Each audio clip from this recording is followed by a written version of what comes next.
What if I told you that the greatest monster the world has ever feared was born out of love? This isn't just a tale of blood and terror. This is the story of a man who loved his wife so deeply that when fate tore her away, his grief gave birth to the first vampire, Count Dracula. Hundreds of years ago, in the shadowy lands of Romania, there lived a king named Vlad, a fierce warrior, a ruler feared by enemies, yet at heart, he was just a husband hopelessly in love with his queen, Elizabeth. Vlad's love for Elizabeth was an obsession. He could not breathe without her. He could not live a single second in her absence. She was not just his queen. She was his world. But destiny is cruel. One dark day, the kingdom of Romania was attacked. Vlad had no choice but to march into battle. Before leaving, he fell to his knees in front of the palace priest, clutching his wife's hands. "Pray for her," Vlad begged. "Pray that no harm touches Elizabeth. If she dies, I will not live either. I will follow her into the grave." The priest blessed him, assured him that God's protection would never leave his beloved. And with that promise, Vlad rode into war. The battlefield trembled under his fury. His enemies fell like broken dolls before his sword. Victory was his, yet in the shadows, a tragedy was waiting. While Vlad fought, a group of enemy soldiers slipped past his defenses and attacked the palace. They reached Elizabeth. By the time Vlad returned, his victory turned to ashes. He rushed to her side, only to find her lying lifeless in his arms, the love of his life, gone forever. His cries echoed through the stone walls of the palace. The mighty warrior, conqueror of men, fell to his knees like a broken child. But when his rage cooled into despair, only one thought burned in his mind. The priest. He stormed into the church, grief and fury in his eyes. "You promised me," Vlad roared. "You prayed for her. Where is your God now? Where is his mercy?" The priest bowed his head. "I did pray, my king. I prayed with all my heart. But your queen's soul was chosen to leave this world. Grieve not, for she shall be reborn. One day, Elizabeth will return to this earth, and you will find her again." But Vlad's heart was shattered beyond repair. "Enough lies," he spat. "If heaven would steal my wife, then I shall have no heaven. No God, no faith." And in his madness, Vlad struck the priest down. The very moment his blade spilled holy blood upon the altar. The skies darkened, thunder cracked. The church walls groaned as if the earth itself cursed him, and in that instant, Vlad was damned, not with death, but with eternity. The heavens twisted his soul, burning away his humanity, replacing it with something darker. His veins filled with fire, his teeth lengthened into fangs, and his eyes glowed red like blood. Vlad the king was gone. And in his place rose a creature the world had never seen before, immortal, cursed to feed on blood. Thus was born the first vampire. England, 19th century. The world had changed. Horses shared the roads with carriages, factories filled the skies with smoke, and science began to challenge the power of faith. But inside the old, candlelit corridors of St. Mary's Hospital, there still lingered whispers of things that science could not explain. Doctors worked with their scalpels and stethoscopes, yet in the shadows, priests walked with crosses, fighting unseen battles.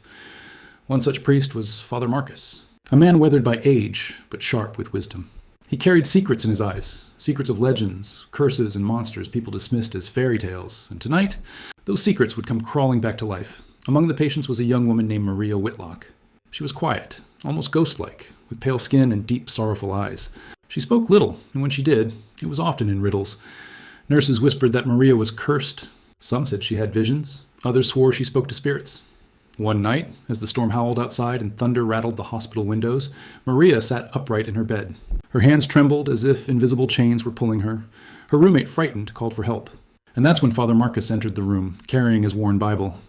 "Maria," he said softly, "what do you see?" The girl's lips quivered. Then, in a voice not entirely her own, she whispered, "He's coming." The room turned cold. The candles flickered violently. The priest stepped closer. "Who's coming?" he asked. Her eyes rolled back for a moment, and then she locked her gaze on him. The king without a crown. The lover without a bride.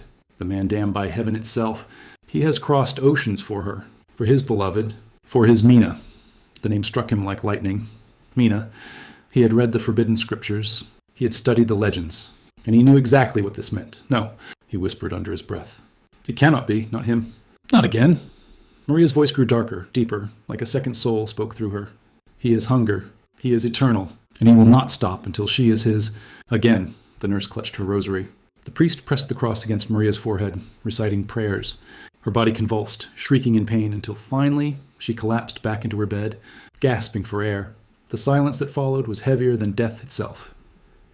After the incident, Father Marcus retreated to his chamber in the hospital. He lit a single candle, opened his ancient scriptures, and read the words he prayed he would never see again. The cursed king, the slayer of priests, the man who defied God, condemned to live forever in thirst, in blood, in darkness. But what chilled Father Marcus's bones was not the legend itself. It was the prophecy written beside it. The immortal king shall walk again when he finds his queen reborn. Her soul shall call to him, across centuries, across oceans. And when he claims her, the world shall drown in night eternal. The priest's hands trembled. The name Maria had spoken echoed in his mind. Mina. Somewhere in England there lived a woman who carried the soul of Elizabeth, the queen who had once loved Dracula. And now Dracula was coming for her. Jonathan Harker was a young solicitor from London, ambitious, yet innocent. His firm had received a mysterious client, an aristocrat from Transylvania, who wished to purchase property in England. It seemed like an ordinary assignment. Travel, finalize legal documents, return home. But nothing about this journey would be ordinary. The locals in Transylvania warned him not to go. They whispered about a cursed castle in the Carpathian Mountains, about wolves that howled without moonlight, about a master who fed on the living. Do not go there. Sir, the innkeeper begged him, slipping a cross into his pocket. The castle is not safe. No man returns the same. But Jonathan, ever rational, laughed it off. Old legends, he thought. I deal in contracts, not ghosts. With that, he boarded a black carriage that wound its way up the steep mountain paths, the horses trembling with each step. As dusk fell, the carriage stopped before a towering castle, its spires cutting into the storm clouds like knives. The driver muttered a prayer under his breath, then fled, leaving Jonathan at the massive iron gates. Alone. The gates creaked open on their own. Jonathan stepped inside, his footsteps echoing against the cold stone. Inside the great hall, torches flickered, casting long shadows across the ancient walls. The air was heavy with dust, yet colder than the winter outside. And then he heard it. The slow, deliberate sound of footsteps descending the staircase. From the darkness emerged a tall figure, cloaked in black, his skin pale as marble, his eyes glowing faintly red. Welcome, the figure said, his voice deep, echoing like a hymn in a cathedral. I am Count Dracula, Jonathan bowed nervously. Jonathan Harker, sir. I have come on behalf of your employers in England. Yes. Dracula's lips curved into a faint smile. I have been expecting you. The Count extended his hand. Cold, ice cold, as if life had never flowed through those veins. Jonathan swallowed hard, but forced a polite smile. That night, Dracula invited Jonathan to dine in a grand hall. The table was long, covered in silverware, candles, and a feast prepared with lavish care, but only Jonathan ate.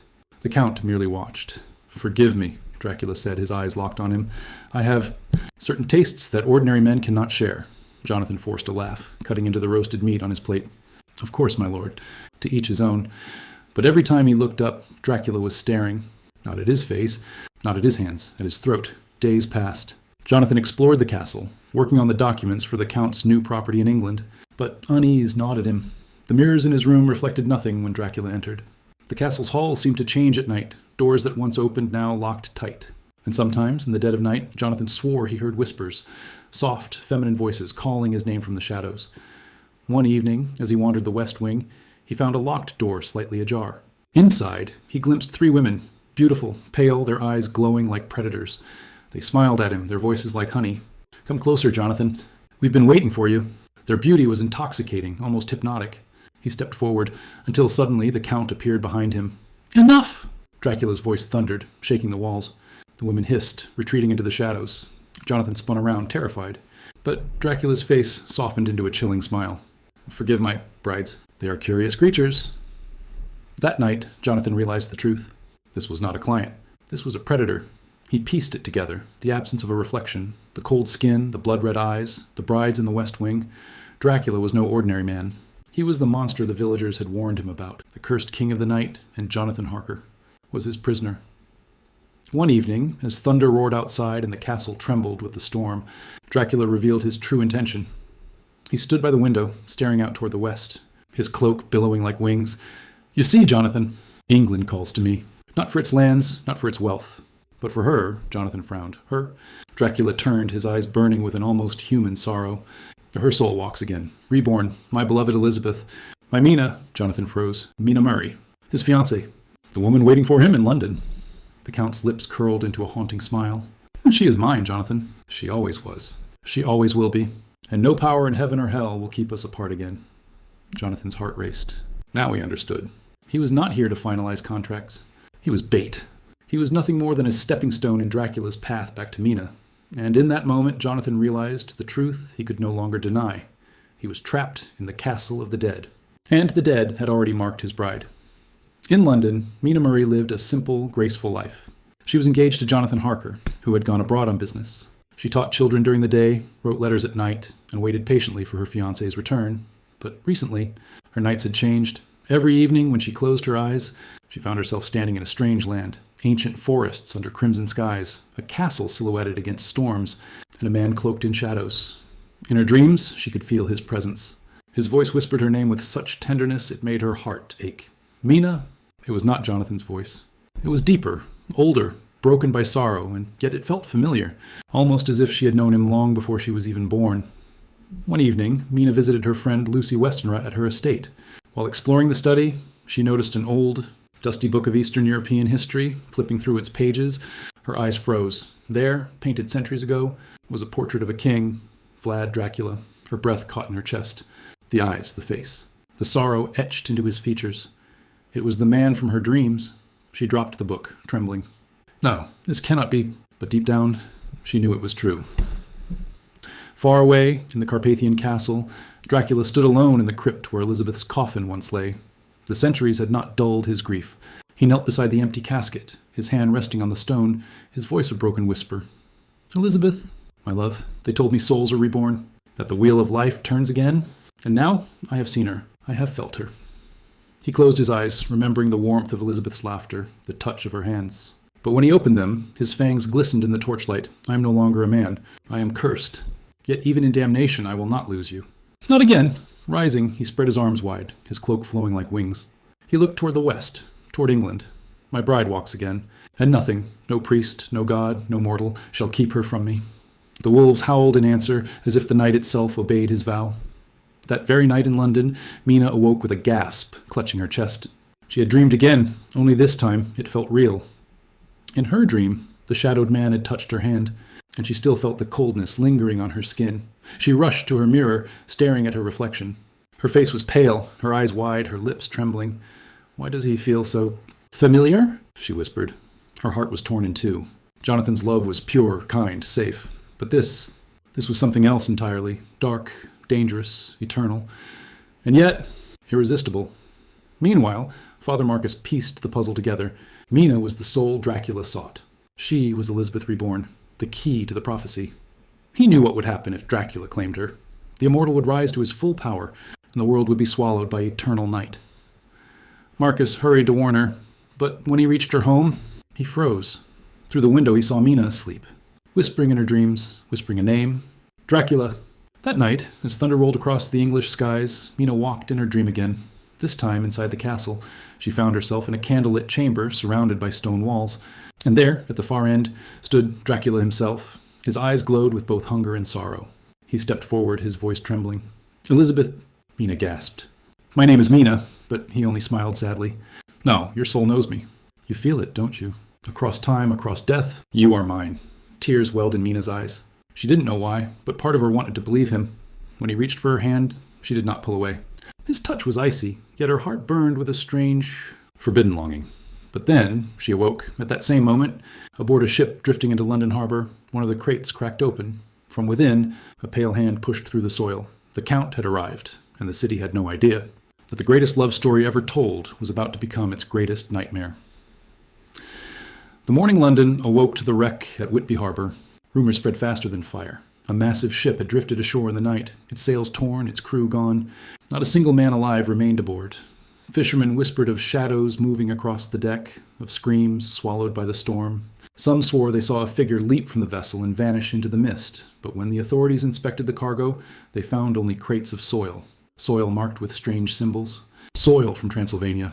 And in one of those crates, left behind, lay a single, chilling relic, a black cloak soaked with seawater, smelling faintly of iron and death. That same day, Mina felt her chest tighten, as if someone had whispered her name inside her very soul. She stood before the mirror, her skin pale, her eyes rimmed with shadows. She had not slept properly in weeks. Her dreams always pulled her back to him. Why does he haunt me? She whispered, and yet, deep down, she didn't want him to stop. Every time she closed her eyes, she could feel him nearer. His touch, his sorrow, his promise that she belonged to him. It was terrifying, yet intoxicating. Jonathan's letters from abroad brought her comfort, but even those words felt distant now. Her heart was betraying her reason. Father Marcus finally gathered his courage and came to Mina. He found her at Lucy's estate, walking the garden alone under the fading light of dusk. "Mina," he called, clutching his Bible. "I must speak with you." She turned, startled, then smiled politely. "Father Marcus, you look troubled." He stepped closer, lowering his voice. "Do you dream of him?" Her heart froze. "What do you mean?" "I know," Marcus whispered urgently. "I know of the shadows that visit you, the man in your dreams. He is not a man, Mina. He is the damned king of darkness, Count Dracula, and he seeks you because you are the soul of his lost queen." Mina staggered back, trembling. "No, that's impossible. Listen to me," Marcus cried. "If you allow him near, he will bind your soul for eternity. He will claim you as his bride, and in doing so, doom all mankind to his reign of night." Her lips trembled. Tears welled in her eyes. But I feel him. I feel like I know him. Like I've always known him. That is the curse," Marcus shouted. "That is how he ensnares you. Love twisted into chains. Desire turned into damnation. You must resist!" But Mina turned away, clutching her chest. If what you say is true, then why does part of me long for him?" That very night, a cloaked figure walked the fog-drenched streets of London. His eyes glowed faintly red beneath the brim of his hat. Every shadow bent toward him. Every alley fell silent as he passed. The predators of the city, the thieves, the killers, bowed instinctively, sensing a greater darkness in their midst. And as he walked, he whispered her name into the night. "Mina?" His voice rode the wind, finding her wherever she was. She gasped in her room, clutching her chest, as if an invisible thread pulled at her very soul. Her candle flickered violently. Her window creaked open, though no hand touched it. And, from the corner of her vision, she thought she saw him, standing across the street, staring up at her window. By the time she blinked, the street was empty. But she knew. He was here. The next evening, unable to resist the pull any longer, Mina walked alone through the gardens of Lucy's estate. The night was cold, the moon veiled in clouds, and there he appeared, tall, regal, cloaked in shadows. His eyes glowed faintly, not with menace, but with a sorrowful longing. "Mina," he whispered. Her breath caught. Who are you?" Dracula stepped closer, his voice tender.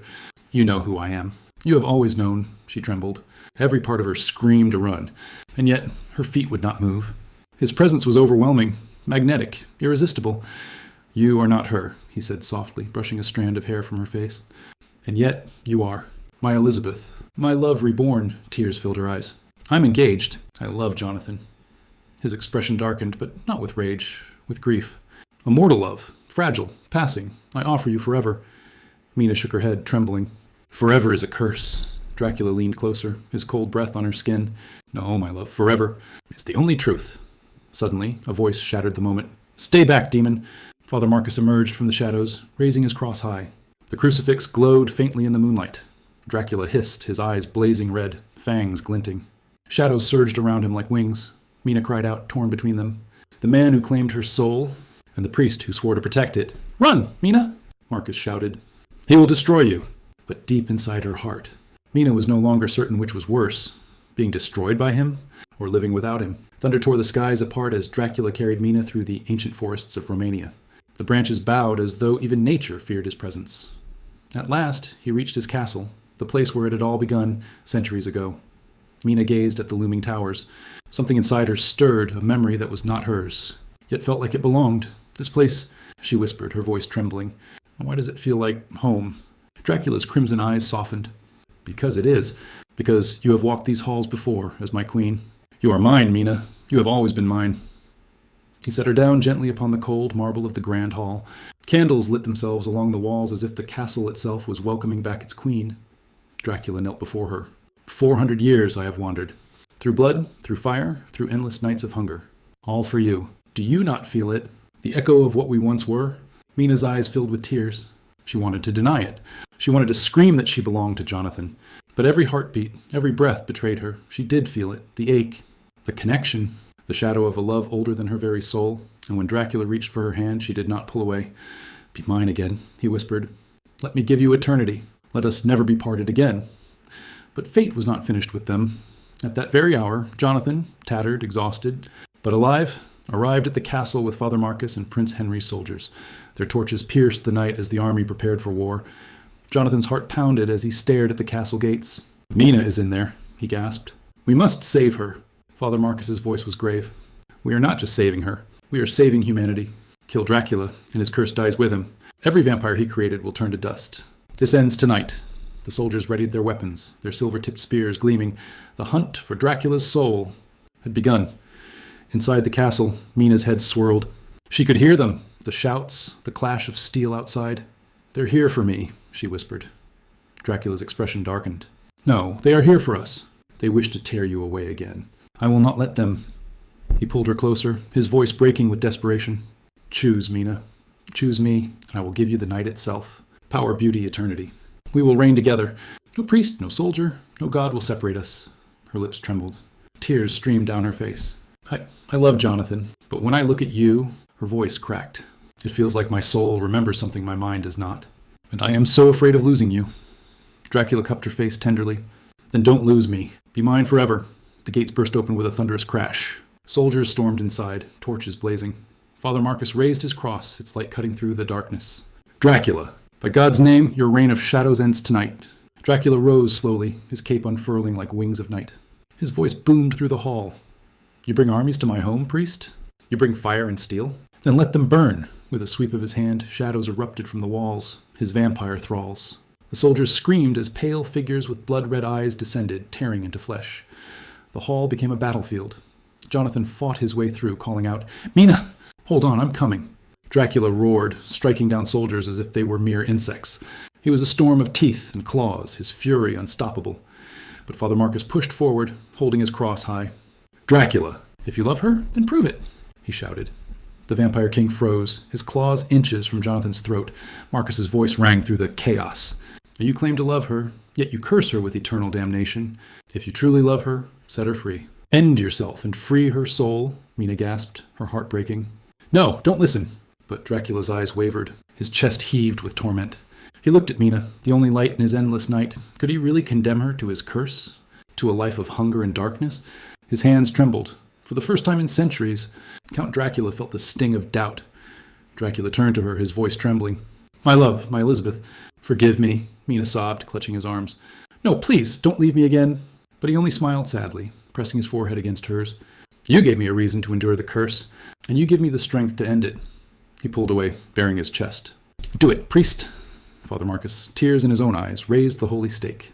With a final prayer, he drove it through Dracula's heart. The vampire king cried out, not in rage, but in release. His body turned to ash, scattering like black snow upon the cold stone. Mina fell to her knees, screaming his name. But it was too late. The curse was broken. His thralls crumbled to dust. Silence filled the castle once more. Jonathan rushed to Mina, holding her trembling frame. She was pale, weak, but alive. Human again. Yet, as he held her, he felt her tears soaking his shirt. Jonathan, she whispered. I loved him, too. Jonathan closed his eyes, his own heart breaking. He could not deny it. The man she mourned was a monster. But he had also been a man in love, and in some cruel way. Perhaps love had saved them all. Weeks later, Mina stood alone at the cliffs overlooking the sea. The wind whipped her hair as she whispered into the night. Goodbye, my love. May you finally find peace.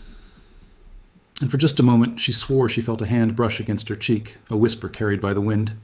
Forever, the waves crashed below.